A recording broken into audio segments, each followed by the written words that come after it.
Okay, I've been given the all clear. So good evening, everyone. My name's Councillor Alexander Amon. I'm the chair of Richmond Council's Transport Committee and deputy leader of the council. Thank you for the very, very large numbers of you, I understand, that have registered for this event. Clearly a subject of great interest and importance to a number of residents. We've had hundreds of registrations for this evening's event. Now we have a lot of important representatives from Transport for London, whom I think are positioned to answer most of the questions that come up this evening. But just as a few remarks from me, I wanted to start with some basic housekeeping. We're aiming to move as quickly as we can from me to a presentation from Alex Williams from Transport from London. And then following his short presentation, we're then going to move to a question and answer session, which will be the substantive part of the evening, where we aim to conclude, or we will conclude, I should say, by 8 p.m, but we'll start moving towards a resolution before 8 p.m.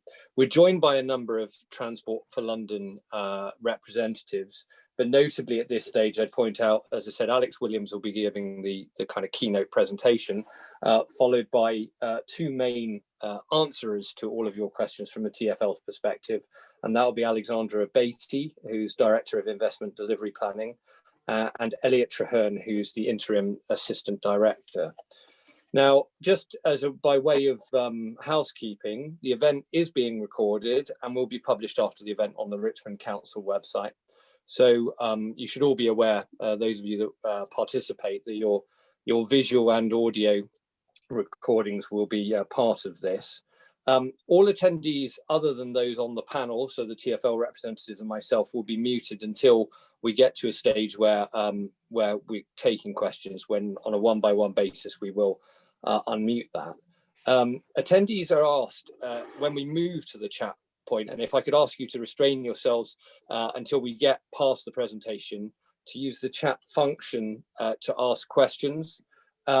Now, what I really would appreciate, just because we have such a large number of people on this call, is if you could avoid detailing the question within the chat and simply just write the word question, and at the most perhaps a dash or a hyphen and a broad subject, 1 or 2 words. That would be helpful, but I'm very happy with just the word question. Please don't leave a large paragraph question or sort of engage in a narrative, because as the chair, I'm going to have to go through what's potentially quite a long cascade of questions, and the longer you make your text within the chat, the more difficult it will be for me to trawl back and find where we are in that chain. I'll go through these questions as best as I can to try and get an overview of the breadth of questions that are put to us. And when I call on you, we'll, as I say, we'll unmute you. Please, can I ask everybody, I don't really need to, I know in Richmond, but can I ask everyone to sort of show the values that we hold very important within this borough, and more broadly that we speak to one another with respect, whatever the views are. And obviously we reserve the right, if any behaviours are found that contravene the sort of good order of the meeting, to mute or remove participants. So I hope very much we'll have no need to do that. So just in terms of very, very brief remarks from me, as chair of Richmond's Transport Committee, I would just say a couple of headline points in terms of the ULEZ. I mean, as an authority, as an administration, we take incredibly seriously the issues of air quality. We have within this borough a number of serious air quality areas that need attention. And we recognise, not just on an administration level, but actually on a cross-party basis, all parties that stood in the Richmond elections in 2018 were, as I understand it, in favour of the Ultra Low Emission Zone. Now, there are key questions about where the Ultra Low Emission Zone's perimeter should be, and from the administration and therefore from the council's point of view, we asked for, lobbied and pressed for an M25 coverage, so that the boundary of the ULEZ would go all the way to the M25. We're not delighted, it has to be said, that the boundary bisects the borough and therefore causes some issues, which I'm sure a number of you will want to raise this evening. And we have spiritedly campaigned to try and ensure change to that arrangement.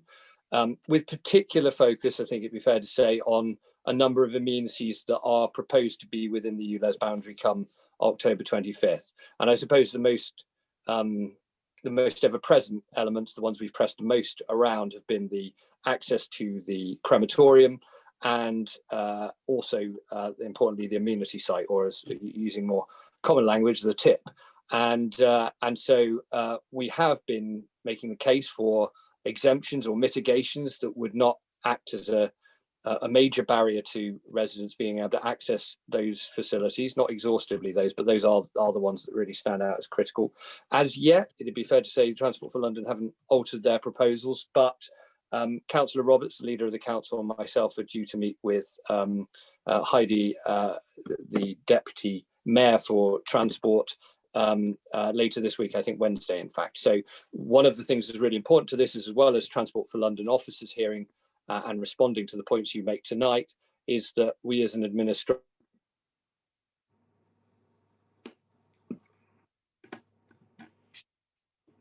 with senior political representatives of TfL and London too. So at that point, I will say little more. I'm sure I'll have cause to come in on some of the points made if necessary. But at this point, I'll turn over to Alex Williams to give his introductory presentation. Thank you, Alex. Well, thank you very much for inviting me. I really do appreciate coming to this virtual meeting. Just a bit of background about me. I'm Director of City Planning, so I run the planning department for TfL, and we were responsible for the consultation process and the evidence base that went behind the decision to go for the Ultra Low Emission Zone schemes. I'm joined by colleague Alexandra Beatty, who's Director of Investment Delivery Planning, who's now charged with implementing the scheme, and also with Elliot Traherne from the Greater London Authority, who works with the Mayor and advisors and the Mayor himself on the detail of the scheme. And we work collectively very hard together to get this scheme over the line. I should also say right at the outset that as a employee of a pan-London borough, I'm always slightly nervous when I come to events like this where the local knowledge is far greater than I've got. You know, I know Richmond relatively well, but I do not know anywhere near as well as the 300 plus participants on this call. So bear with me and my colleagues if you raise issues about Junction X or Site Y that I might not always know exactly where it is, but I will endeavour to help you as best I can. So what I'm going to do is I'm going to go through a 12-slide presentation. And I don't know if it's possible to get the front slide up, and I'll carry on talking as that's loaded. And the presentation will go through a variety of issues about what is the problem, where is the problem most acute, which are the vehicles that are most impactful in this area, and what we've done in central London, what are the lessons there, and what we're doing for the rest of London and inner London, including Richmond, but also some of the supporting measures that go with it as well. So the front cover is a typical scene in London. You can see the kind of poor air quality there. So we go to the next slide, which is why we're doing it. And in some ways, I probably don't need to dwell on this too much, actually, because I suspect this audience are well aware of the problem with poor quality health associated with air quality. We are living through a dreadful health crisis with COVID, and we all got to desperately hope that we're out of that as quickly as we can. But the other longer term health crisis we've been living with for a long time is air pollution. And thousands of people die prematurely each year in the capital. And there's a steady stream of research that comes out from various academic institutions about the link to child development, dementia, other life expectancy issues, really. So there's a kind of compelling case out there to emphasize the really poor air quality that exists and the health impacts of that. And the most dreadful example of that is one where I was a witness, actually, which is the inquest into a lovely young girl, Ellie Kissadebra, who lived on the boundary of the ULEZ zone on the South Circular in Lewisham, and on her death certificate it says that she died of poor air quality. And if that doesn't give you any kind of a rationale for doing something, I don't know what will, actually, but that is the fact of that case, and we need to act urgently to tackle it. We go to the next slide. The next slide is a map of where air quality is poor in the capital. And this dates back to 2016, to when the mayoral election that Councillor Oman referred to was in full flow. And you can see there that if you look at the chart on the right, if you are in the kind of yellow, orange or red areas of that chart on the bottom right, you're exceeding legal limits. And they were legal limits that were set by the EU, but they've now been transferred into English law as well, really. So all of central London exceeded legal limits. All of the major road network in inner London exceeded legal limits. And also clearly you've got an issue out there in the west with Heathrow, which exceeded legal limits as well, really. But outer London still got a problem, but nowhere near as acute as inner London. And I think that's a key part of the story as to why we're looking at the boundary as it is, really. Should we go to the next slide? So the reality is half of nitrogen dioxide pollution in the capital comes from transport. And what's happening is that progressively vehicle standards have got better. So a Euro 3 vehicle is a fairly old vehicle, and its nitrogen dioxide was really poor from a petrol side, but dreadful from a diesel perspective. And progressively, as we've gone from Euro 3 to Euro 6, those engines have got cleaner from a nitrogen dioxide perspective. So the way what we're pitching it with the schemes that we're looking at is the Euro 4 for petrol, that yellow dot at the top, and Euro 6 for diesel in terms of nitrogen dioxide for those vehicles. Now, those vehicles for petrol, they've been on the market since January 2006. And for diesel, it's more recent for that because it's a Euro 6 standard. It's from September 2015. Now, I'm sure many of you are probably not aware of what Euro standard your vehicle is, and also are not sure whether you comply or don't. So go on our website.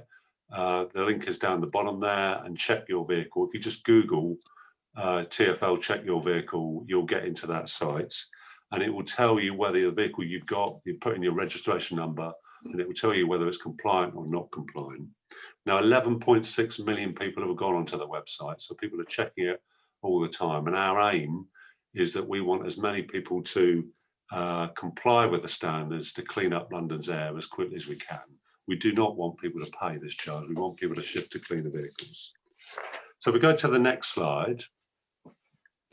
Well, what's the mayor going to do about it? Now, this is the plan that the mayor agreed in 2016 in terms of going out to consultation. And there's three components of that. And if we work from the centre first, you've got the central London Ultra Low Emission Zone, that light green or lime area right in the centre, same area as the congestion charge.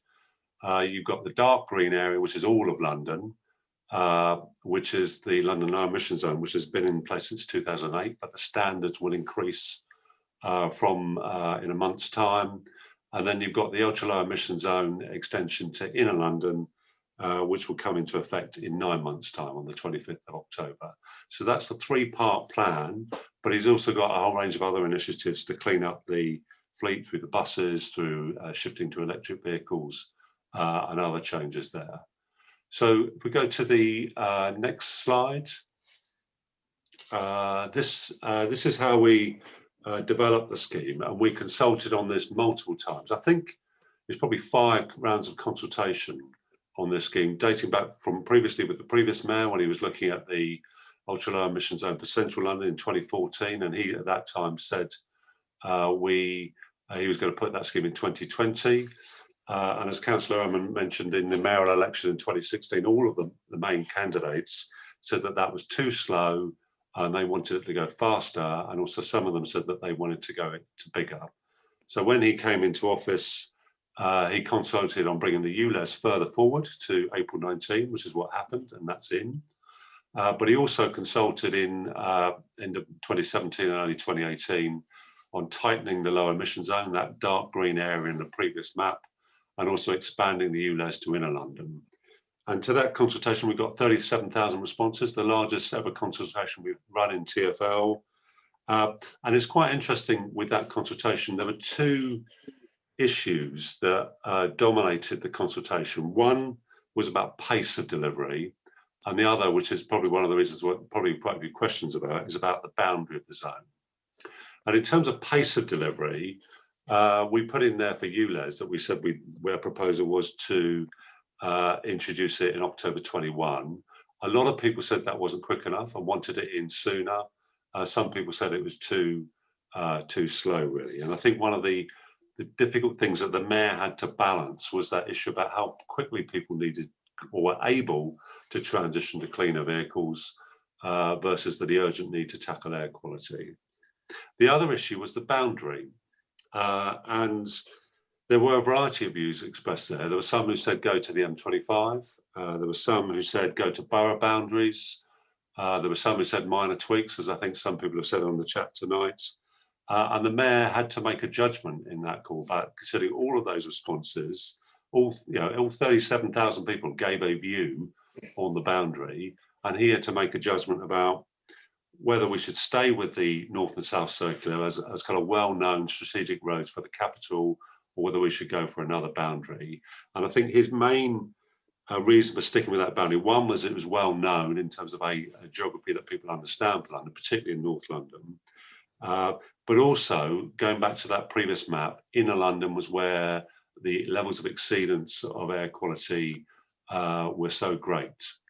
So he took the decision to extend the ultra low emission zone to inner London on the 8th of June 2018. And that was the date that the legal order was signed.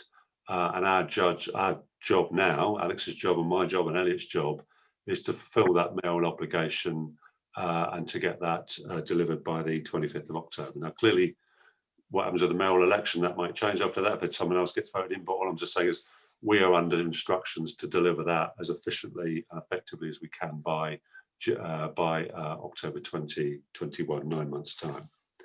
So go on to the next slide. Well, this is the Central London scheme. This is the one that came in April 2019. So there's a bit of an echo there. And 24 hours a day, 7 days a week, except Christmas Day. Doesn't go on Christmas Day. Same boundary as a congestion charging zone. Most polluting cars, those older, dirtier vehicles, so the Euro 3, 4 and 5 diesels and the Euro 3 petrol engines. If you don't have a vehicle that complies, it's £12.50 a day, or a larger vehicle, it's £100 a day. And there's a huge network of cameras on the boundary to enforce it, but also within the zone as well. The main exemption is taxis, but they're going to a higher standard of emission, while they're shifting to a zero emission capable taxis, and there are around just under 4,000 of those on our roads at the moment. Should we go on to the next slide? Because I'll give you, this is a monitoring report that set out what's happened in central London as a result of the scheme coming in. And there's some really quite interesting results there. So the brown bar at the top is what's been happening over time anyway, up to say 2017, which is the air has gradually got slightly cleaner because of transition to cleaner vehicles, but it stagnated a bit, to be honest, in the 2012 to 2017 period.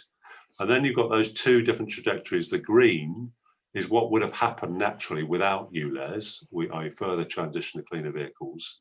And the red is what happened as a result of ULEZ. So as a result of that intervention, we had a 44% reduction in nitrogen dioxide. We had a 6% reduction in carbon dioxide. And we also had, what's quite interesting about the air quality zones is it's not like a parking scheme. Often with parking schemes, you get benefits within the zone and disbenefits outside of the zone. With clean air zones, you get cleaner air within the zone, but what we also found is we got cleaner air on the boundary of the zone, and also cleaner air in inner London generally as well, actually. So it has that benefit. It's a much bigger benefit in the zone, but it's also got a benefit on the boundary and outside as well, really. The other thing that's worth noting is the compliance levels.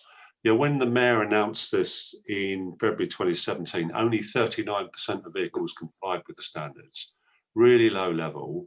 Now, fast forward that to April 2020, a year after the scheme's been in, that's gone up to 80% of vehicles. So a huge change in compliance levels of vehicles as a result of that scheme going in. And that's what we're really pleased about.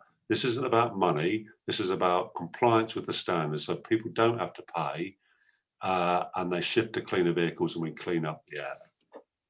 So we go on to the next slide, please. So this is the boundary of the Ultra Low Emission Zone extension that will come in 9 months' time. As I say, the legal order's been signed by the mayor, and that's the boundary that we're working on now. And we are implementing the cameras on the boundary and also within the zone. There are quite a few boroughs that are bisected to a degree. There's very few that are, well, there's some that are wholly in, but a lot of the ones outside of the central London ones are bisected to a degree. So it's up to, but not including the north and south circular, and we're all ready to go. It's also worth noting the compliance levels. We track that every month. We're around 4 out of 5 vehicles that go into that zone are complying with it already. So 4 out of 5 would not pay the charge because they've already shifted to cleaner vehicles, which is exactly what we want, excuse me. In this part of London, I suspect it's probably higher than that actually, but that's where we are at this moment in time. We go on to the next slides. What we're doing now is we're kind of in an awareness raising phase where we've got all these posters going up. We've got literally millions of emails being sent to people through our database. And it is about getting people to check their vehicle and to ensure that they kind of shift to cleaner vehicles as quickly as they can. There'll also be letters going out to everyone who's driven the zone in recent times in a non-compliant vehicle via the DVLA to let them know the scheme is coming in. So to either shift to a cleaner vehicle or to shift to other modes of transport. And there's obviously kind of meetings like this where we kind of raise awareness of this, but there's thousands, literally thousands of leaflets going out at the moment, 637,000 leaflets going out to let people know about the scheme. And we really want people to know about it and to shift their behaviour to kind of clear. Next slide. So I've only got 2 more to go and then I'm done. We're not just doing this on its own. We're looking at other measures to clean up London's air. We're shifting to cleaner buses. So every bus in London, all 9,000 of them now comply with the standards. So they are all Euro 6 or above. We've also got 400 electric buses on our roads, and we'll have 700 by the end of this calendar year, the largest fleet in Europe, 3,900 taxis, but also scrappage schemes. And that's where the mayor's putting £48 million worth of money into 3 scrappage schemes, one for HGVs and coaches, secondly for vans, which is what this poster's for, and then finally for people on lower incomes for cars and motorcycles. We've got literally thousands of those applications in and have been accepted, including from Richmond residents, that hopefully will enable people to shift to cleaner vehicles. Final slide before my one goes red is a summary of why we're doing it. You know, when the mayor came into office, 2 million Londoners lived in areas that exceeded legal limits. The scheme in central London has proved to be effective in cleaning up the air, but more is needed to be done to achieve legal compliance. The ULEZ standards will be increased on the 1st of March for heavy vehicles, and the ULEZ scheme for all vehicles will be increased from October 2021. And we've got a series of complementary measures, scrappage schemes to enable get people to shift to cleaner vehicles. So hopefully, Councillor Omer, that's a run through about why we're doing it and some of the background about the effect of the scheme. And I'm very happy with my team to take some questions.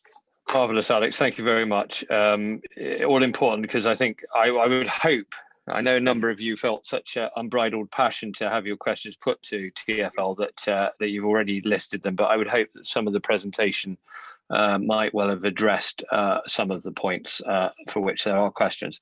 If we turn immediately to the questions, which I imagine on the most part will be directed to Transport for London. Clearly, from a Richmond point of view, I'm happy to answer anything specific to Richmond, but since this is a Transport for London scheme, we will put them first and foremost to those officers. So if you If you differ from that view and you want to hear a different view, please do say in your question. Please keep your questions very brief, because we have hundreds of people on here, and as you'll be able to see from the chat function, it's a very, very long set of questions we've already had submitted. We won't be able to get through them all, but we will do our best.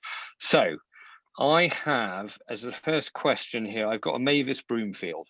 Mavis, are you available? Yes, we are, yes. Please can you ask your question, but please do try and be brief if you could. Well, it's in the written questions there. What is the effect going to be on people going to the Townmead Depot in the first place? Will people who live in Richmond be exempt from paying if they've booked a slot to go? That's one question. Yeah, thank you very much. That's certainly what we've been pressing for, but perhaps TfL would like to respond on that point. In Townmead Depot, if that's within the zone, then Yes. You would have to pay the charge if you're in a non-compliant vehicle. So, as I said, at the moment, 4 out of 5 vehicles going to that tip comply with the standards. The other 1 out of 5, either 20%, would have to pay. We would envisage that as we get nearer the start date in 9 months' time, but also beyond that, that the numbers who would be non-compliant would be falling quite rapidly. That's what's happening in central London. But there isn't an exemption for people going to a tip. I think that's the gist of your question. Yes, it was. It's not the answer I wanted, but yes, that's the answer to the question. Okay. Thank you. Thank you, Mrs. Broomfield. And just to say, it's not the answer that Richmond wanted either, and we continue to press for some form of mitigation or exemption for access to the amenity site, because we have concerns that it will result in an increase in fly tipping. Next, I've got FL.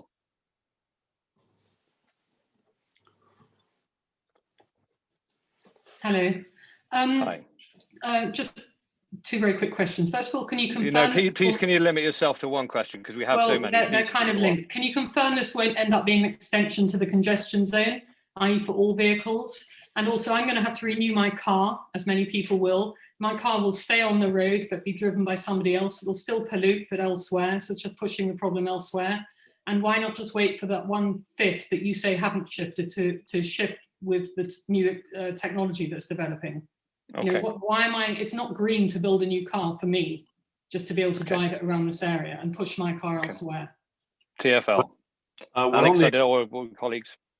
Well, on the extension of the congestion charge, well, the government did propose that. The government, Grant Shapps wrote to the mayor suggesting that, and the mayor of London said he wasn't prepared to do that. So we are working on a scheme that is is implementing the original Ultra Low Emission Zone extension to inner London. So that's what we're working on, although government did try to push the mayor into extend the congestion charge, and the mayor has said no to that. I do appreciate the concerns about renewing your car. I went through that journey myself a couple of years ago, and I get there's a cost there and it's a difficult, but I think in coming to this decision, the mayor had to make a judgment about public health and the need to address that as quickly as possible, and the economic impact of people having to change their car. He chose the public. Sorry, I wasn't talking about what it will cost me. I was talking about it pushing the problem elsewhere. You know, well, it's not about. Forgive me. We haven't got the time this evening to enter into. Yeah, but it's not answering my question. I debate. wasn't talking about the cost. I was talking about the environmental part of it. Well, right, in terms of displacement elsewhere, London has got the vast majority of road networks that exceed legal limits. Outside of London, people are not dying in the same levels of levels as people as are within London. The problem is not as acute outside of London. So that, you know, you can use those vehicles outside of London where air is not as polluted as it here. We're putting this measure in. If you go back to that map at the start, where air quality exceeds legal limits. Now, the mayor is under a legal responsibility to clean up that air as quickly as possible. So that's what he's doing. Alex, can I just add on there just to... No, I really can't. I'm sorry. We are going to have to press on because we have so many people wanting an opportunity to speak once. We can't allow individuals to have 2 or 3 bites of the cherry. Sorry. So if we could go to Paul Lapham, he's got a question on the recycling centre. Paul, please, if it is broadly the same as the last question, and clearly there's not much more that we can add, but if you've got something different you want to ask, please do. Just to extend the question that other people have put regarding the doctor's surgery, Richmond Medical Group, which is obviously much more of a serious concern if people have to pay to go to see the doctors. Well, in terms of doctors' GP surgeries, they tend to be local catchments and they are not exempt. However, we are with hospitals in the zone, as is the case in central London. If people have got problems with immunosuppressants and they can't travel on public transport, then there is a reimbursement scheme for people in going to hospital. So that is a system that operates for central London, and we're working on the detail about how you extend it to inner London as well. Okay, thank you. We've got Stephen Chapman next.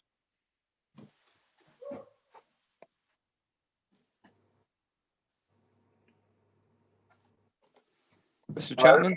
Hello, can you hear me now? Yeah, we can. Okay, thank you. It seems to me that this is going to be a huge tax of thousands of pounds on millions of households. Necessarily, the older cars will pollute more, so it is the lower income families that are going to suffer most. 80% of the cars already... Mr. Chapman, please forgive me. If you've got a sort of lengthy intervention, please, no, please can you refrain from it? It's literally very quick. Okay, thank you. Sorry. You have told me that 80% of the cars already comply, and that will be getting higher as cars are replaced by new ones. Why not just let that happen instead of charging all these people millions of pounds? Thank you, Mr. Chapman. Well, going back to your first point, I do understand the issue about low-income Londoners, and that is why we've introduced the low-income scrappage scheme. So that's why the mayor allocated £48 million to enable people to scrap older vehicles to shift to cleaner vehicles. That's precisely why that scheme is there, and Richmond residents have taken up that offer, which is good to see. I think the alternative you talk about is, why not wait till the 80% becomes 100%? That doesn't acknowledge the legal responsibility the mayor has got to clean up London's air as quickly as practicable. Now, if you chose to ignore that, thousands of people will die as a result of that. That is unacceptable to the mayor, and it was clearly unacceptable in the last mayoral election when all of the main candidates said that they were going to treat this issue with more urgency than previous incumbents. Probably I shouldn't go any further. Alex. Thank you. That's great. So Daisy Samuelson next. We've got a question about parking as it relates to the ULEZ. Hi, yeah, I just had a question. If you're parking just inside the ULEZ, but using your car to drive around outside of the zone, every time you just go beyond the ULEZ to park your car, will that cost £12.50? For any purpose of going into the zone in a non-compliant vehicle, you would pay £12.50 when that car is... So even if you're just parking outside your house, but you're using it to drive around outside the zone, you just pay to park then? If you're in the zone, you pay. If it's non-compliant. Okay, so even if you're just slightly in the zone, like 5 meters, you still have to pay? That's what the boundary is, yeah. Thanks. Thank you. Next question from Don Tanswell on electric vehicles. Thank you. Fully supportive of ULEZ. I'm retired. We have to buy a new used diesel this year. We can't charge a plug-in car. There's no charging points. You have an opportunity to encourage switching to more eco-friendly vehicles. 2018, the Society of Motor Manufacturers calculated 1.5 million cars in London are affected.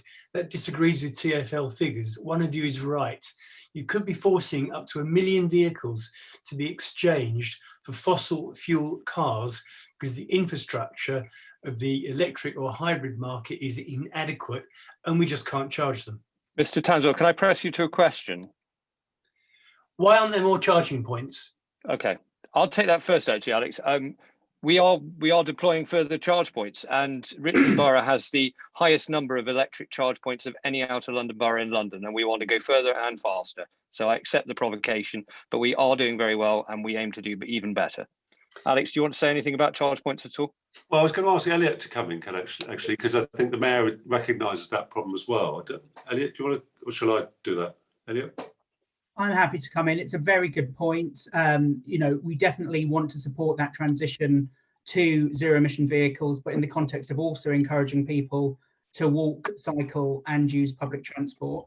We've already delivered 300 rapid charge points. This is supporting the transition, for example, of the taxi fleet, where we now have nearly 4,000 zero emission capable taxis. But we definitely want to go further. In London, we have nearly 6,000 charge points now, which is around a quarter of the charge points in the UK. But clearly, if we want to transform our vehicle fleets, we are going to need more infrastructure. And the bit of the good news around this is that the government has announced additional funding to make this possible, and we'll be publishing plans in relatively near future to set out how we can deliver the charging infrastructure that London needs to deliver the transformation of our vehicle fleet. So I think it's a very good point and it's very well taken. Thank you. I've got, just as a housekeeping measure, a number of people have got their hands raised. Please do lower your hands, because the only mechanism by which I'm taking questions is via the question via chat function. So I'm not going to get round to answering, given the number of questions I've already got in chat, the hands raised function. Realcodes.co.uk next. Brad McAllister. You can give details on the scrappage replacement scheme that was suggested at the start. Well, there's three. TfL, could you? Yeah. Yeah, the three scrappage schemes. They're heavily subscribed. The van one has been going for a year or two, around 4,800 vans, HGVs and coaches around 130, and car and motorcycle around 4,000. Vehicles would be scrapped. They're all on TfL's website. If you want to, the van one's unfortunately suspended at the moment because there's been too successful, if you see what I mean. But the car and motorcycle one is still going. And if you're on a lower income, you can switch to use the funds there. I think it's up to £2,000 to switch to a vehicle that complies. And as I said, the petrol vehicles have been on the market for 15 years now. So, you'll know as well as I do, a 15-year-old vehicle you could probably get for that. But it's all on our website, on the TfL website. Thanks, Alex. The only thing I'd add there, just, at the risk of not completely sort of chiming with Alex, is we were very disappointed when that van scrappage scheme was ceased with, I think, only a day or two's notice, because it's one of the few mechanisms that were available for ensuring that residents and users could move away from the polluting vehicles for which they'll effectively be taxed for using them in the ULEZ. But next question, Tom, you've got a question on boundary choice and fly tipping. Good evening. Can you hear me? Yep. Yeah. I think the fly tipping is going to be covered elsewhere. I actually got a more specific question about the boundaries. Sure. If you look at the congestion charge boundary of the Marylebone Road and Euston Road, we have Park Crescent and Grafton Way, which kind of proves that the well-recognised road, A205 South Circular, can be stretched around if TfL really wants. They've done it before. Why can't they do it now? Good question. Alex, do you want to come back on that? The Grafton Way one is to enable you to turn right if you're going north from Euston Road up to Hampstead Road. So we've looked at all of the boundary manoeuvres around there, and the boundary has been set to enable you to kind of not turn accidentally into the zone when you need to make another movement. So that has already been taken into account in the definition of the zone. But I'm not sure if Alex Beatty's got any more detail on that within Richmond, or I don't know. Alex, if you not at the risk of not of any judgment about you, but if you can make your remarks brief, because we just want to keep on pressing on. But if you've got anything to add, please do. Yes, just really to add that the importance of the boundary and keeping it really, really clear helps us with compliance and understanding, so people understand where the boundaries are. We do ensure that every exit and entrance are signed properly so people can't accidentally stumble on the bone, but the boundary itself has been set to be really clear so that people can comply and we can get the maximum behaviour change to make sure that we realise the air quality benefits. Just on the point of where we have signage and other things to help people move round the boundary, that's really about making sure that people don't accidentally stumble into the boundary, and all of those exits and entries are really well signed so that people can see. There'll be the green signs positioned so they're visible to drivers from all approaches around the boundary. Okay, thank you, Alex. So Angela Vincent, I think you've got a question on the retail park. I assume Q Retail Park is probably what you're suggesting.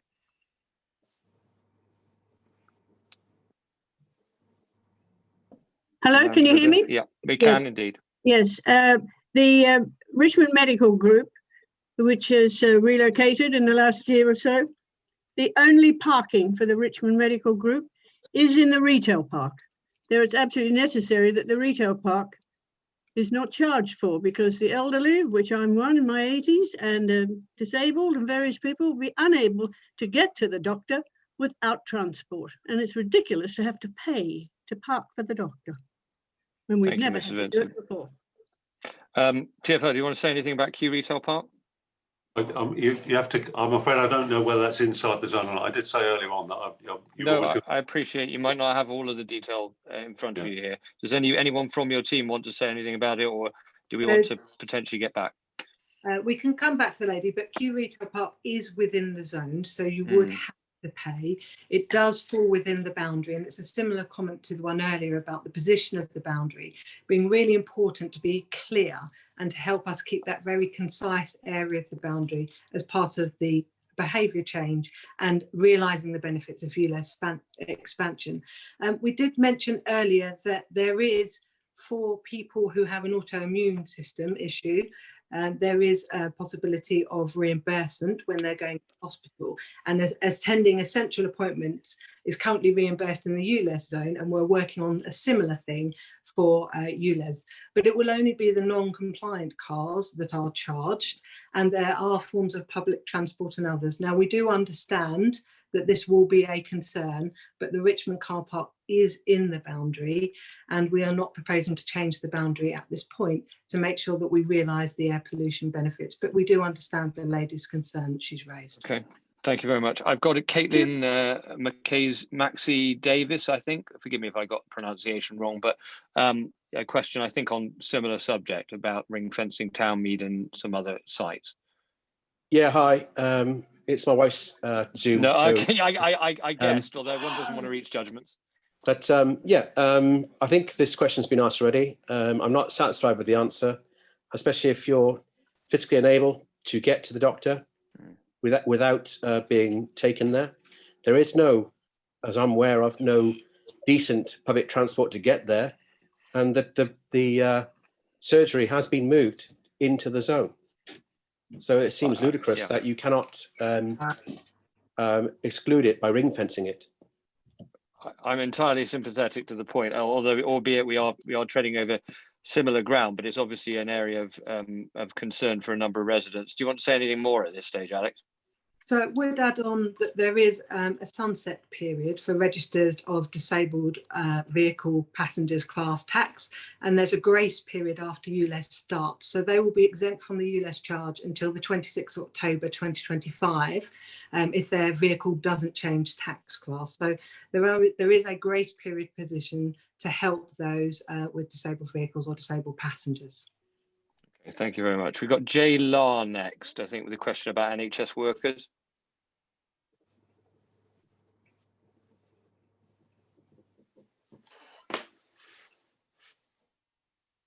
Hello.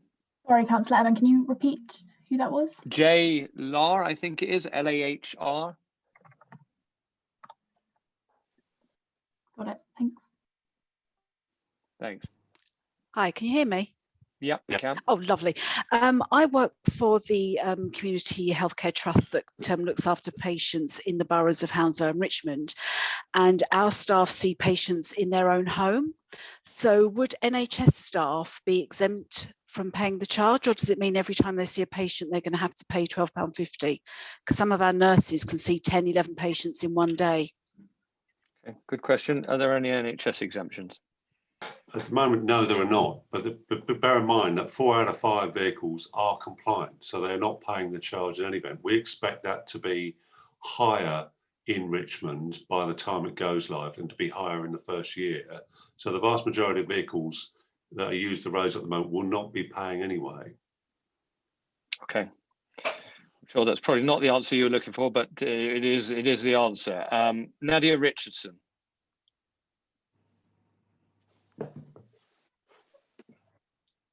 Sorry. Yeah, hi. I'm a pensioner, but I actually do shopping for 2 old people, one in Barnes and one far in Sheen, because they can't go out. Surely during lockdown, because of the situation, can I not be exempt? Can there be like a permission thing you applied for, like you did on the continent? If you wanted to go somewhere, you applied online and you got a permission. How can I visit these people without paying a charge? I can't do shopping for them without a car.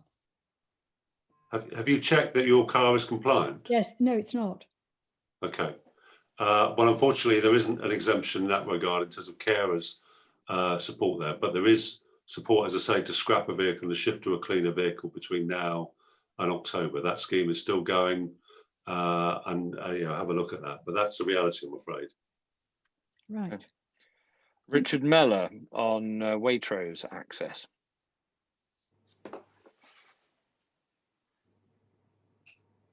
So Waitrose car park is the main car park in Sheen. It's immediately off the South Circular. Does entering that car park mean entering the ULEZ? Or can we not die or shop or recycle? That is one that we'll have to take away, because if you're entering, the cameras that we're installing are on the public highway. What I don't know about that particular location, if you're driving off the North-South Circular into a private building, I suspect that isn't covered by our cameras.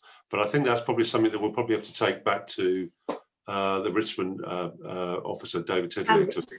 Just to clarify, because Waitrose is a private road, we don't put our cameras on private roads. So there wouldn't be a camera on the Waitrose car park. That's not to say that if it isn't in the zone, the entrances or exits may be on a public highway, which could be covered by a camera and therefore chargeable for the ULEZ expansion fee if you are in the zone. But we do not put our cameras on private land, and that includes within the Waitrose car park.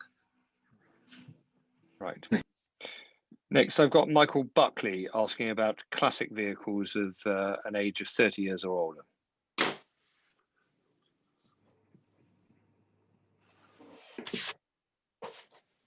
Have we got Mr. Buckley? If not, we'll move on. I can give you an answer if you want on that. Yeah, I've found the unmute button. Okay, yes, fine. There are a lot of lovely cars that are quite old but haven't made it to 50 years yet, so won't be exempt. It's rather a shame to make them all be scrapped, which will be a loss for posterity, and force the poor owners to buy new cars, and the environmental cost of that. I'm not talking about air pollution, I'm talking environmental cost. To scrap an old car is something, and to manufacture a new car is something. And it doesn't make sense in a way when you could, as many people suggest, let the old cars die a gradual death. That's my point. Thank you. Okay, thank you, Ms. Buckley. Alex? If you look through the Ultra Low Emission Zone web pages on our website, you'll see the list of exemptions there, and historic vehicles that are over 40 years old are exempt. And that goes back to your point about there are so few of them that was deemed to be acceptable, really. So it's a 40 years old mark. If it's older than that, you're okay. Sounds like Mr. Buckley. Mr. Buckley might need to tough it out for another decade with those 10 vehicles. years, yeah. Yeah. Okay. Thank you. Thanks very much. Fenella Juanita Barker.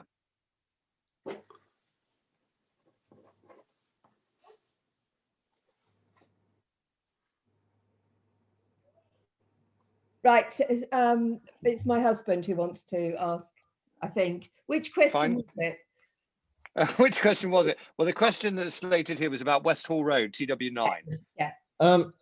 It's the only way to get into West Hall Road or out of West Hall Road is onto the South Circular, the same as a number of other roads like the retail park, etc. You can't get into central London from our road. So why is it included in ULEZ? The river is at the end of our road, and most of those roads. You can only drive in and out via the South Circular. Alex, do you want to pick? I don't know that road in question, I'm afraid. No. We'll have to take that particular road. We'll have to take that particular query back. I'm not sure on the particular road that is. Did you say South Hall, sir? It's North Hall. West Hall. Sorry, forgive me. West Hall. Hall Road, and it's exactly the same as going into Q Retail Park or the Townsend Dub. All those roads finish at the river. You can't go into central London.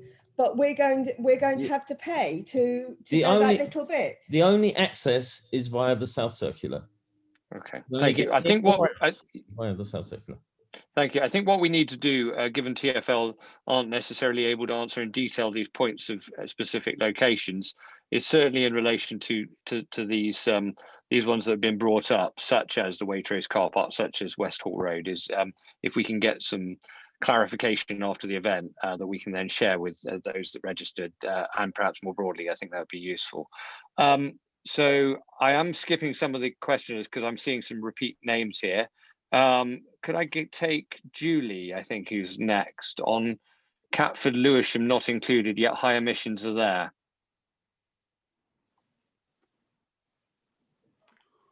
Well, sorry, it's a question to me. Well, no, so I'm just wondering whether Julie's available to clarify her question. Hello. Hey, is that Julie? Yes. Right, I actually worked in Catford, Lewisham, before the lockdowns happened, and the emissions are really, really high there. Why are they not included? Part of Catford is included. No, it's not according to your map. Well, the South Circular goes through Catford. Yeah, South Circular is a road that goes through Catford, and then you've got the rest of the boundary, which is heavily congested. Yep. So my question is, why haven't you actually included all of that? You're looking at Richmond. Well, that was one of the things that we wrestled with. I accept it's more difficult in South London, particularly around Catford, where the South Circular is, as you'll know, is a bit kind of circuitous. But it would go back to, we had to work on a boundary, and that's where the mayor set the South Circular. But equally, I do accept what you say, that the problem exists on that road and also beyond it. In fact, that was where the girl tragically died. But what we're seeing from the Central London ULEZ scheme is that the effect of that scheme is it cleaned up air on the boundary. So we would expect that to happen on the South Circular. That's what happened in Central London. I know you're shaking your head, but that's what happened. And also you would expect to see cleaner air outside of the zone, because that's what happened in Central London as well. It's all in the public domain. March monitoring report showed that on the boundary roads, you got cleaner air. And if you think about it, if 80% of the vehicles are now cleaner, they're not just going into the zone and staying in the zone, they're crossing the zone, they're going on the boundary of the zone. So you would expect air to be cleaner on those boundary roads. But it's the boundary in South London is probably the most difficult part of the scheme. I accept that. I think we're talking about some of the issues today. North London, it's a much more straightforward boundary because the North Circular is, a much bigger and more dominant road, really. But what we are seeing is that certainly from Central London, you got cleaner air on the boundary, but outside of it as well. So that's what we would expect to see in Catford. But we are in the suburb here. Okay, thank you, Julie, because I'm conscious. I just want to get in as many others as possible, but thank you for that. Sophie Wade, you've got a question. Could you try and put it as briefly as possible, because you've got quite a lengthy written element here. Yes, I still need clarification. I'm confused. Are you saying that people in West Hall Road and the Q Retail Park will now have to pay to join Mortlake Road to go to the dump, the crematorium, to visit family, or like my mother, who's a pensioner, and I share the car with her, will she have to pay now to go from Kew Road to the doctor's surgery in Kew Retail Park? This is really, can you clarify this again, please? If they are in a non-compliant vehicle, or if they're in that 20% of vehicles that are non-compliant, they would have to pay, yes.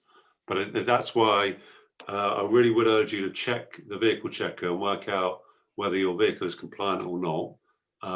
And in the next 9 months, you can work out what to do with that, really. But it's currently those roads that you list are in the zone, yes. All I can add to that is that in relation to some of the points you've made, such as the crematorium, such as the dump, we are pressing still at this sort of late hour for TfL to come up with some mitigations or exemptions. Whether they do is a matter for them, but we are pressing. Adam Elsker.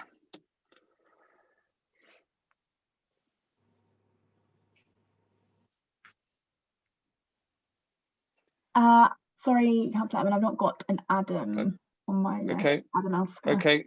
If Adam's not there, then I've got Stephen Speak, a question on street clutter.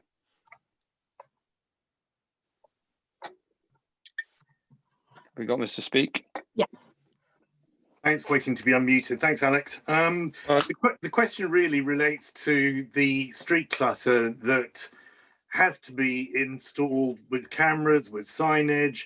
And my concern was particularly around Kew Green and the roads there, some of which have already been highlighted, West Hall, for example, which go nowhere. So if we're talking about signs and cameras in these locations, it's really adding an awful lot of clutter for not a lot of point.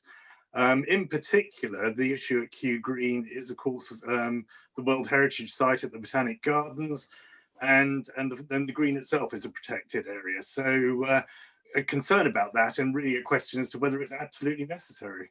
Okay, thank you, Mr. Speak. Alex, do you want to say anything? Do you want me to take this one, Alex? Yes, please. Yeah.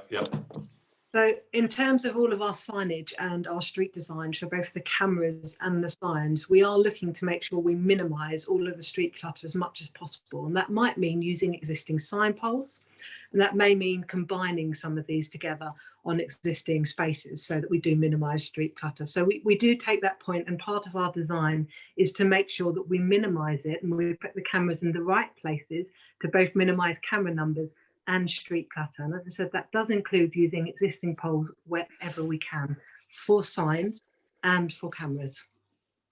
Okay, thank you. I've got Amy next for a question about air quality.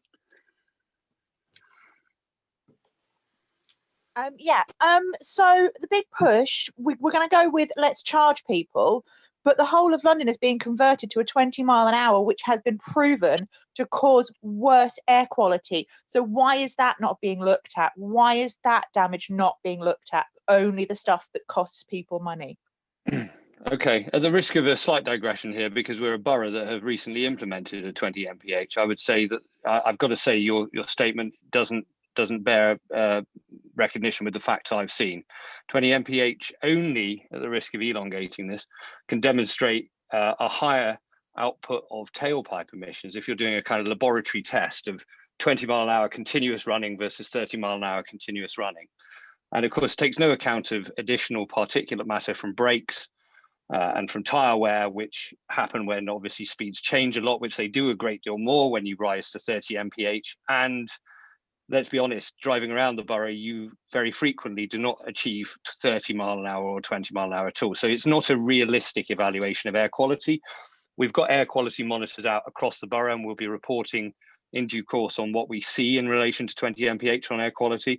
But I'm going to stick my neck out and say that I think it will have no adverse impact on air quality at all. And I think 20 mph is very likely through the fact that it will alter people's use of cars and encourage them to take up cycling and walking. They said so in the consultation that we undertook.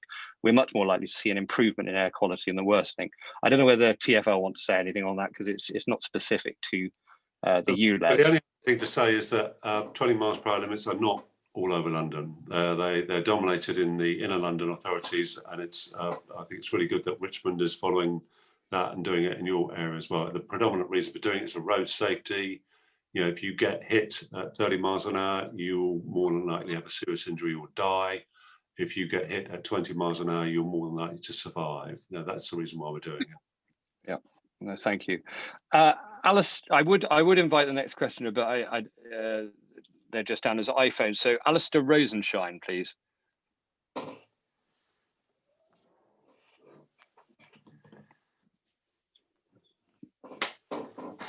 Is Alistair available? Hello. Yes, I was waiting to be unmuted. Sorry, forgive me. Yeah, the scrappage scheme for those people who live just outside the South Circular, in other words, not within the ULEZ, will they be able to apply for the scrappage scheme? Because obviously they drive half the time in London in the ULEZ as outside. Yes. Does it apply? Can we apply? Yes, it applies to all Londoners. Yeah. There's no difference as to whether you're within or outside the ULEZ as to access of the scrappage schemes. Thank you very much. Thanks. Susie P. Webb.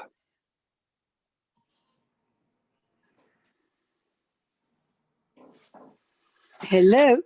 Hello. Hello. Can you You're hear on me? and we can hear you. Yeah, we can hear you. Please ask your question. Well, I want to know if I will be in the ULEZ because I'm right next to the South Circular. Does that mean that I can drive into central London all around the ULEZ without charge because I'm already in it? Which doesn't make sense because at the moment what I do, I drive to Richmond station and I take the train or the underground. I do my best to use public transport. But if I'm going to be charged for going over the border, then obviously I'm going to use my car in London more often than I do now.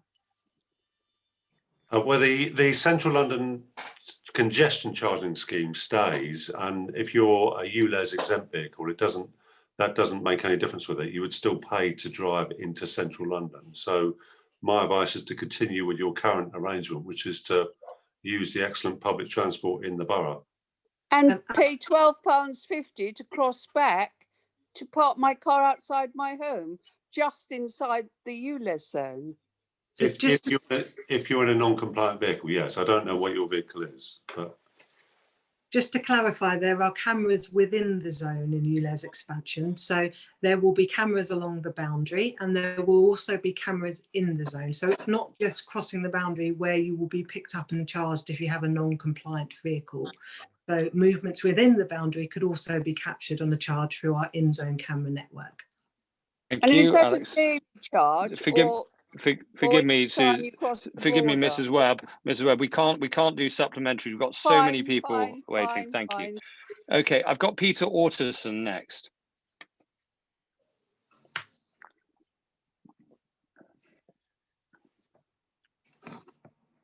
Mr. Orterson.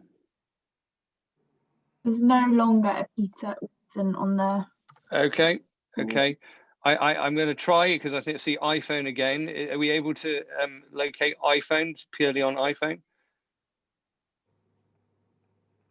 No. Is there a name? We got too many. No. Okay, let's go to Tom. Tom, we've got Tom with regard to a 4-year-old air pollution map. Hi there. Yeah, you've showed a map in your presentation, which was from 2016, you said. So do you not have any more up to date? TfL. Yeah, I mean, we will be updating that this June, but there's more detailed analysis about the impacts for the Central London scheme in monitoring reports that are on our website.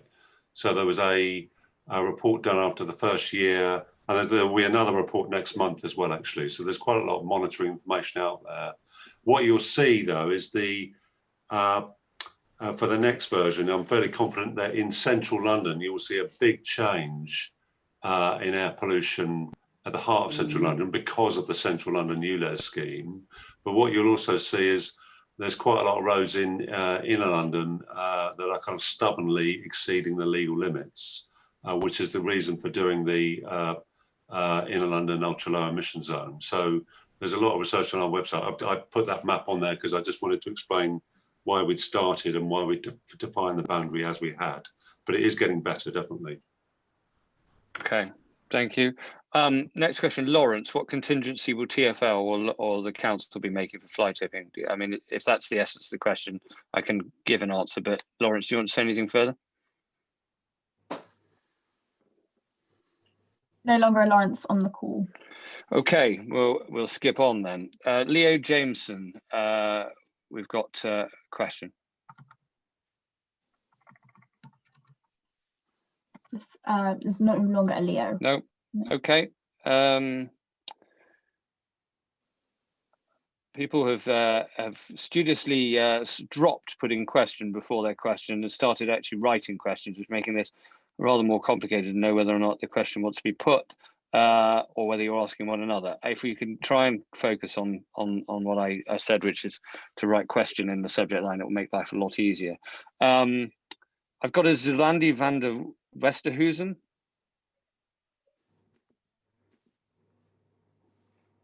Yes, hi. I would like to point out that I live in Castle No, and it is in zone 2. It takes me a minimum of 45 minutes to get to the nearest tube station. So that means any journey into central London will take me a minimum of an hour and a half. So TfL and Hammersmith Bridge is still closed. TfL is forcing me to use a car by not giving me any other alternatives. And now on top of that, besides robbing me of my time, you are now forcing me and robbing me of extra money. How on earth do you think, and how do you justify this? I think that's for TfL. I don't know the road in question, I'm afraid, so I can't judge the distance it takes to get into central London. I think TfL has done a huge amount to improve the public transport service in the capital. We'd like to improve the rail services. In the capital, not in this borough, and that is my whole forgive point. me, Mrs. Westerhuizen. Forgive me, Mrs. Westerhuizen. Please, Ms. Westerhuizen, allow them to answer the question and don't speak over. The question. Well, that's as may be or not, but the way that we're going to get through this meeting in an orderly fashion and take everybody or as many people as possible's questions is if we don't talk over one another. So could you please allow him to finish? I was just going to say that we are doing our best to improve the public transport offer in every borough in London, including Richmond, so that people can get around the city using an excellent bus service, rail service or tube service. I don't know the road in question, so I'm afraid I don't know how long it takes you to get to the tube, but we are doing our level best to improve the public transport in the city because world cities depend on excellent public transport. That's what we're determined to deliver. It would be great to see what you are doing to improve it, because I don't see anything. Okay, thank you. We're doing everything we can as a local authority to make sure that that severance issue that you're experiencing with Hammersmith Bridge is brought to the swiftest possible resolution. And we're pressing hard to try and get that bridge reopened. In the meantime, we're devoting a lot of time and energy to the various mitigations around the area, and very, very sorry for the inconvenience that the closure of that bridge is causing, which I think is a good part of the question that you framed. Robert McDonald, I think similar subject matter about access to various facilities.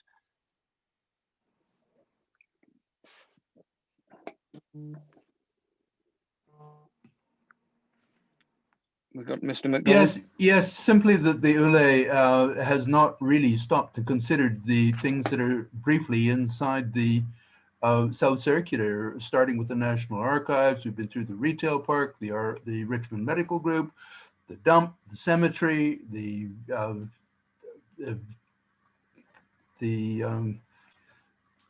sorry, I can't remember the word, Olive Barnes High Street. They just have not stopped and considered the wetland center. They've not stopped and considered the many things that are being denied as a result of this. Alex, if I could answer this one for you. So we understand that there's a lot of local amenities that are of concern to the residents, and we do hear your concerns. But the ULEZ expansion is absolutely vital for achieving the minimum legal compliance in terms of human health. And the ULEZ zone in total will help over 100,000 fewer people in London living with illegal air quality pollution as part of this measure. We know it's of concern that there are lots of local things, local amenities within your area, but the wider benefits of ULEZ will mean that lots of people will be living in areas where there is better air quality. between 2016, the amount of schools in areas exceeding legal limits fell from 455 to 14 London-wide. There are lots of concerns, and we understand that, and we do hear those concerns.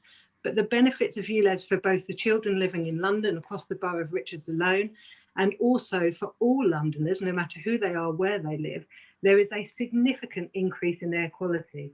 And what we saw from the central London ULEZ was that within the boundary, the NOx levels decreased by 40%, and along the outside of the boundary by 32%.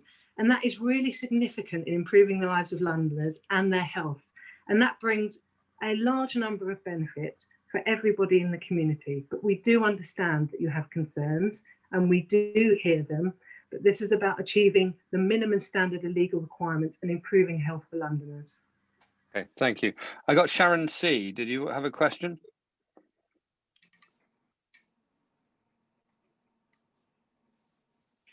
I wrote it in the chat so that I wouldn't have to actually say it. So, well, perhaps you can clarify. You said we misjudged the mood. The council misjudged the mood. In what way?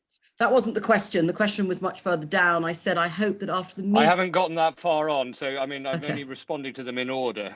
Yeah, this one actually had the word question before it, as you requested, which the other one didn't. But there are a lot of people ahead of you, so if you could, I'm just conscious of the fact you made a comment already. I just wanted to check what it was. Okay, all I was asking is that after the meeting, I suggest the councillors read the entire chat box. Yeah, sure. But what was I just wanted to check, what was the mood that was misjudged? I think a lot of people here feel that they're not being listened to and answered. Right. Well, these questions are being put to Transport for London on their scheme. I'm very happy to take any questions directly about the council's approach that want to be put, and I have taken those that have been put. Okay, I've got an MJ, please.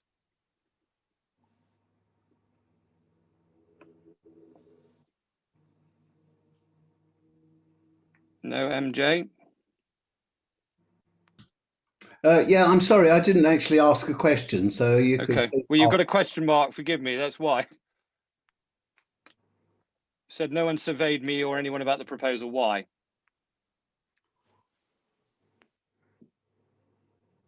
Do you want me to answer that? Please, yeah. Yeah, well, as I said in the presentation, there was I think there were 5 rounds of consultation for the whole air quality strategy that the mayor implemented or is implementing. The biggest one was in end of 2017, 2018, and letters went to every household in the zone to let them know about that. There was a big advertising campaign in the Evening Standard and on the and posters on the TubeNet to let people know that this was a big consultation on a big issue for the capital. I think around 1,000 responses came from residents of Richmond, 37,000 in total. So it was our largest ever consultation. So it was best endeavours on our part to get everyone's views. And as I said in my presentation, the most difficult issues in the consultation were pace of delivery, but also that issue of the boundary. I think you mentioned, Councillor, that Richmond was saying maybe all of London. You were not alone in that regard. Other people were saying small tweaks, but the mayor considered all 37,000 responses in that regard and chose to go for the North and South Circular because that was where the problem in London was most acute. And it was really important to tackle the area where the problem was most acute. Okay. I mean, just for what it's worth, I mean, the South and North Circulars are clearly, big physical infrastructure boundary roads. But I think our observation as a borough is they bisect quite commonly, patterns of behaviour, economic activity, social activity, use of facilities in ways that, frankly, the scheme, certainly in Richmond, but I know in other locales, though it's not my case to make the argument for those, it doesn't sufficiently take account, I think, of those movements, and that remains our contention. We've got. Just going to try and make sure I get a good mix of questions. So if we go to Steve Chia, please.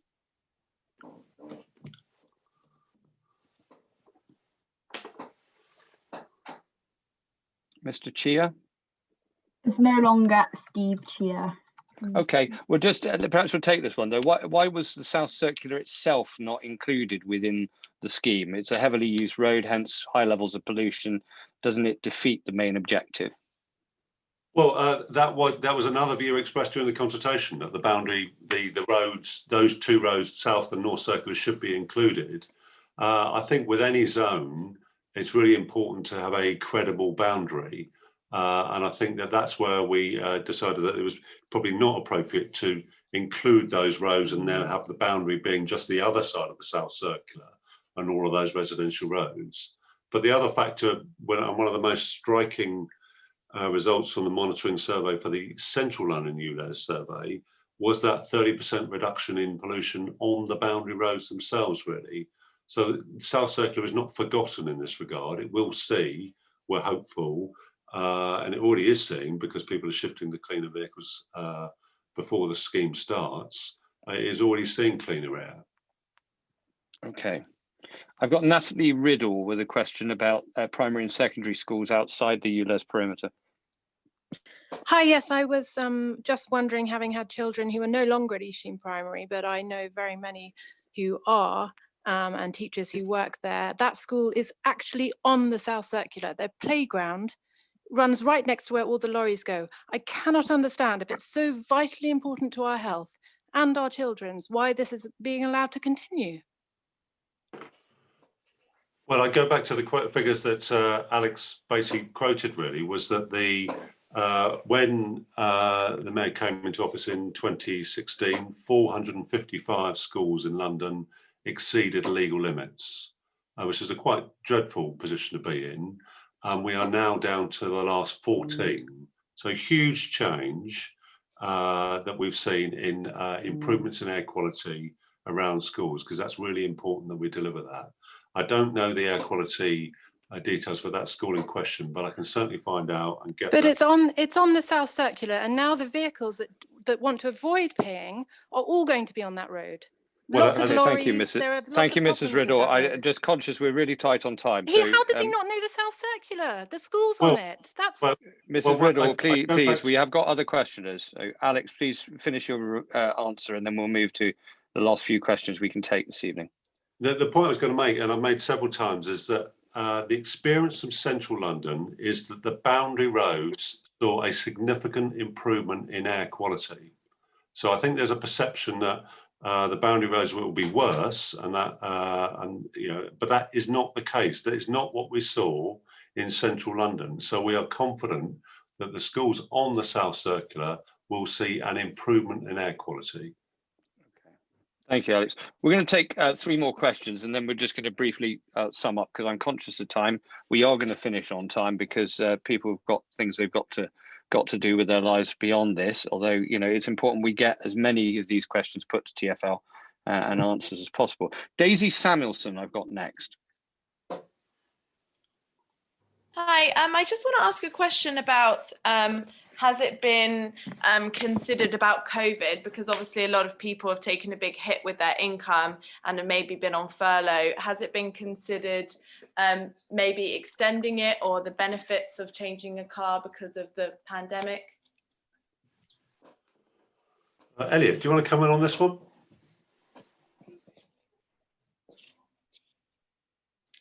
Are there benefits for people who aren't, on benefits, basically? Has COVID been considered in this? Sorry, I was going to bring in a colleague, but we have considered. I can vote for this one if you want. Yeah, okay, yeah, sorry. That's fine. No, so it's a really important point, and we have considered COVID in this, but the London's air pollution crisis is just too urgent for us to postpone these actions. Indeed, there's evidence that air pollution is leading to increased vulnerability against the most severe impacts of COVID-19. So we have mentioned the scrappage scheme, and we have mentioned that it has been operating to help those on lower income. What I would say is that we did delay the introduction of LEZ, which is the strengthening, the LEZ tightening the low emission zone, as part of our response to COVID, and the direct vision standard also, because we knew that businesses were struggling. And I wanted to mention LEZ here tonight as well, because that's also going to be introduced, and that will have significant impacts in terms of helping with our air pollution. In terms of the ULEZ scheme, that's looking at polluting vehicles, particularly the Euro 6 buses and coaches. And we had a question earlier tonight about what we're doing across the main of the South Circular. In combination, we're not just doing ULEZ expansion to improve air quality and make sure we improve the lives of Londoners. We're also doing the low emission zone strengthening, and that will help with the bigger polluting vehicles and generate even more benefits for air quality. So we have considered COVID. We've considered how COVID is impacted by poor air quality and those with breathing difficulties. We've considered businesses in our application in terms of ULEZ and strengthening and direct vision standard, and we have implemented the scrappage schemes to help those. So is everyone? Can everyone? Forgive me. No, forgive me. We haven't got time for supplementaries. I'm sorry. We have to move on. I just want to know if everyone's valid for the scrappage scheme, or just not, like, because you might not necessarily be a low income, but you still might not, because of COVID. Fine. So if you look on the TfL website and search scrappage for TfL, all of the details then will be able to tell you specifically whether you are eligible for the scrappage scheme. But please do look on the website. It's there to support people. Okay, thank you.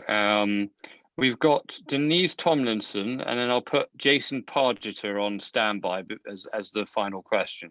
So Denise, are you available?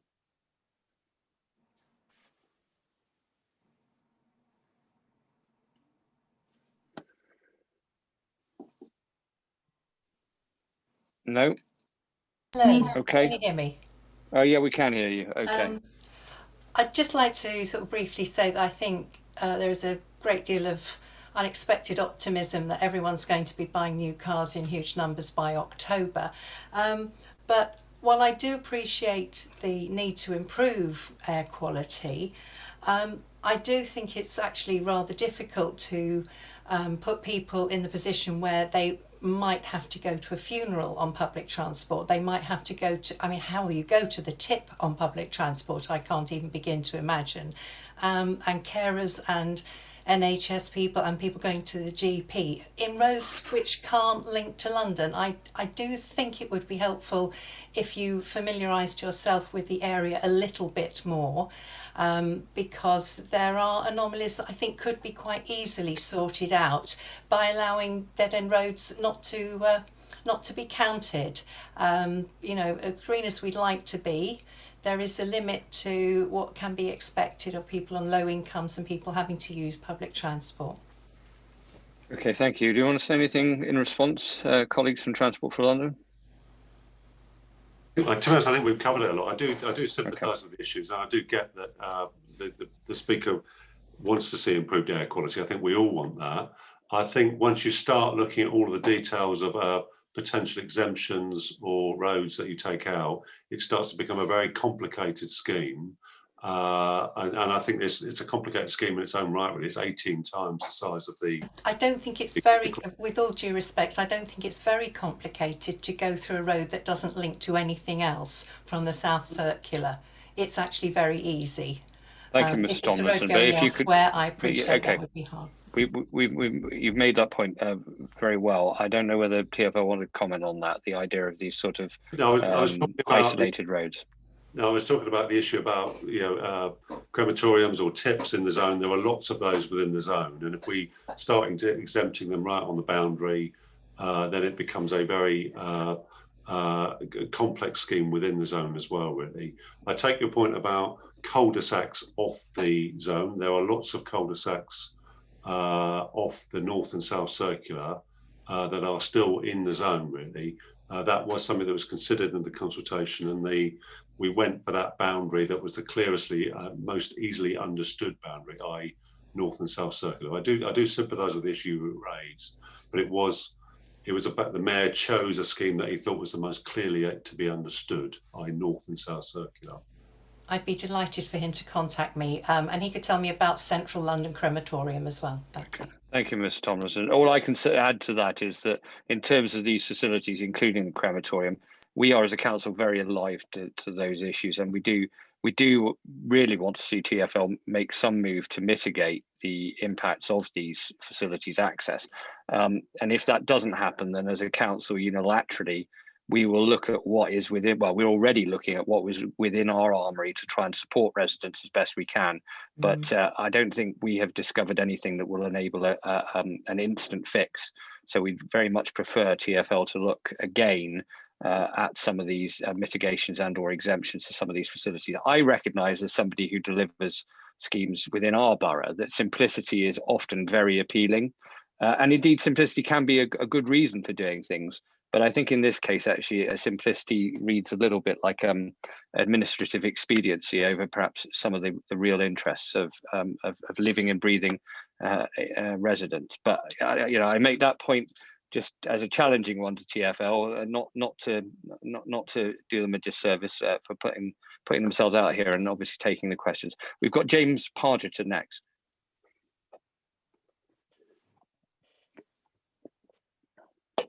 Hi, yes. I think my question was, it's quite a long time ago. I think my question was about frequency of use. I mean, if you had a Euro rated 5 car or 6 car that was exempt from the charge but used it, you know, every day, you know, you'd be creating a lot more air pollution than if you had a Euro 5 car that doesn't comply but only used it about once a month, which is kind of what I'm doing at the moment.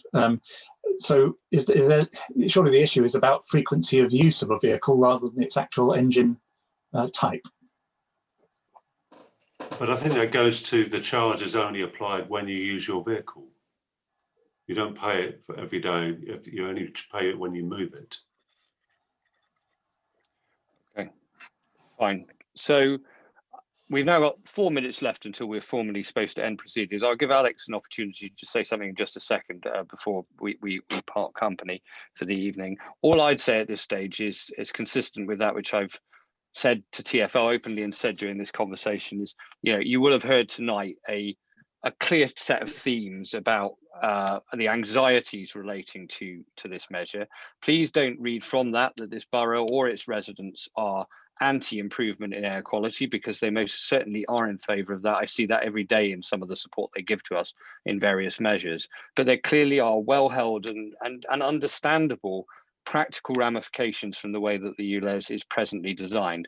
And we'll be raising those, of course, with the Deputy Mayor later this week. You obviously can pre-brief her on the sort of tone of the anxieties and the specifics that have been raised.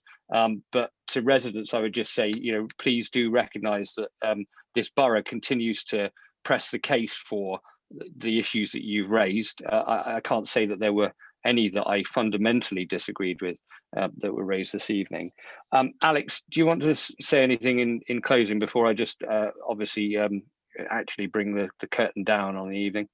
Well, no, thank you very much for inviting me. It's really great to have the discussion about the scheme and to hear the questions, read the chat. Not always clearly impressed with my answers or other answers, but we'll take that. I think we should just never lose sight of why we're doing this. We're not doing it to penalise drivers or anything like that. We're doing this to make London a healthier city, and a healthier city relies on cleaner air. And there's also a legal requirement for the mayor to do that. So I get that there are issues around the boundary. I get there are issues about facilities within that, but I think the mayor has to make a judgment between those issues and a simple and clear scheme that everyone can understand. But you know, feel free to raise it with the Deputy Mayor in 2 days' time. I won't be there, but my colleague Alex Beatty will be there and engaged in that debate. But thank you very much for inviting me and my colleagues. Thank you. Let me end by just thanking TfL, because you know, although the answers may not have been satisfactory for all, as Alex alluded to, I mean, it is you know, it is quite a task to put yourself in front of residents, as you should, but you know, and to take the various questions and challenges that have been raised. I think what we'll do as a council is we'll do our very best working with TfL to try and pull some of this together so that we can give some clearer answers where they exist to residents in a different form from this meeting. There clearly were an awful lot of unanswered questions, and I'm sorry we weren't able to get to everyone. That just shows the level of interest. If anybody if anybody wants to raise further questions and issues, they can contact TfL colleagues and indeed the council and myself. What remains for me to say is simply just how grateful I am for the input of residents on this issue, and I hope very much that you've at least been able to add to your understanding of how this ULEZ is intended to operate, even if not to wholesale satisfaction of everybody. As I say, we'll be meeting with TfL colleagues very shortly, and we'll make these points yet again. Thanks very much, and enjoy the rest of your evening.